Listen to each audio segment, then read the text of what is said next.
जब ज्यादा घर में पितृदोष हो ना, ऐसा लगे कि पितृदोष बहुत ज्यादा है, 1 रुपए कमा रहे हैं, 1.25 रुपए खर्च हो रहा है, हाथ में पैसा नहीं टिक रहा, दुकान 4 दिन अच्छी चल रही है, फिर व्यापार डाउन हो जाता है, कोई पैसा लेकर भाग गया, नहीं दे रहा, कहीं कर्जा मात्रा बढ़ गई है, ये पितृदोष के लक्षण है कुछ। इसमें आपके घर में जो भी रुद्राक्ष पड़ा हो, जो भी रुद्राक्ष रखा हो, क्योंकि संभाल के तो आप रखते नहीं, पटक देते यहां, जो भी रुद्राक्ष आपके घर में रखा हुआ, एक पानी के पात्र में उस रुद्राक्ष को डाल दीजिए, उसमें 1 चावल का दाना डाल दीजिए।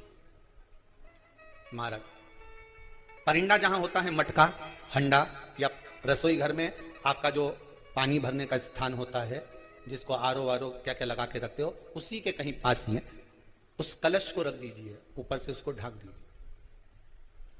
शाम के समय, सुबह रखा 10 बजे से 12 बजे के बीच में, शाम के समय प्रदोष काल में भगवान शंकर का नाम स्मरण कर कर, ओम नमः शिवाय बोलकर, श्री शिवाय नमस्तुभ्यम बोलकर, या महामृत्युंजय मंत्र का स्मरण कर कर, या गायत्री मंत्र का स्मरण कर कर, जो मंत्र आपकी बुद्धि में विवेक में समाहित हो, उस मंत्र का नाम लेकर राम कृष्ण हरि जो बोल सकते हो, एक घी का दिया अवश्य प्रज्वलित करें, लंबी बाती का।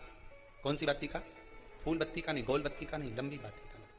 बत्ती का मुख दक्षिण की ओर, कहां पर होना चाहिए?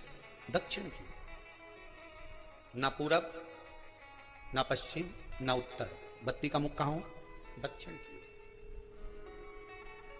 जैसे श्राद्ध पक्ष में ब्राह्मण को जब भोजन कराते हैं तो ब्राह्मण का मुख श्राद्ध पक्ष के भोजन कराते समय अगर पूरब, पश्चिम और उत्तर का होता है तो श्राद्ध के भोजन का फल नहीं मिलता, उसका मुख दक्षिण का होता है तो हमारे घर के जितने भी पितर उस तिथि में गए होते हैं सबको उसका भाग मिल जाता है और पितृदोष समाप्त हो जाता है। इसलिए ब्राह्मण का मुख श्राद्ध पक्ष में भोजन कराते समय दक्षिण का होना चाहिए।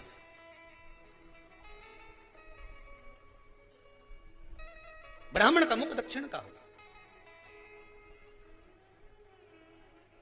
यहां तक शास्त्र कहता है, महाराज अगर गौ माता को श्राद्ध पक्ष में अगर भोजन दे रहे हो तो गाय का मुख अगर दक्षिण का है, गाय का, आपका मुख भले उत्तर का हो, गाय का मुख दक्षिण का हो, आपका मुख भले पूरा पश्चिम नहीं का, गाय का मुख अगर दक्षिण में, अगर आपने दक्षिण में गाय को खड़ी कर रखा है और दक्षिण में उसका मुख और आप भोजन दे रहे हो तो शास्त्र कहता है कि किसी पिंड की जरूरत नहीं पड़ती, गाय स्वतः कल्याण कर देती है, गौ माता स्वतः कल्याण कर, दक्षिण मुखी हो। तो दिए की जो बाती का मुख कहां होना चाहिए? दक्षिण का। और दक्षिण का मुख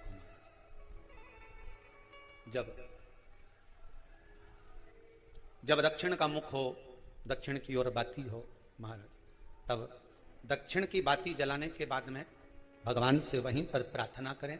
जो कलश रखा है उसके ऊपर जो प्लेट रखी है, ढाका गया है, वहां अपना सीधा हाथ रखें और अपने पूर्वजों का, अपने पितरों का स्मरण करें कि मेरे धन को लेकर कोई चले गया, मेरा व्यापार ऐसा चल रहा है, मेरा घर में बच्चों का विवाह नहीं हो रहा है, या घर में इतनी अशांति है, या तकलीफ है, या कष्ट है, ये सब का स्मरण कर कर उस कलश को रात्रि भर रखे रहने दें।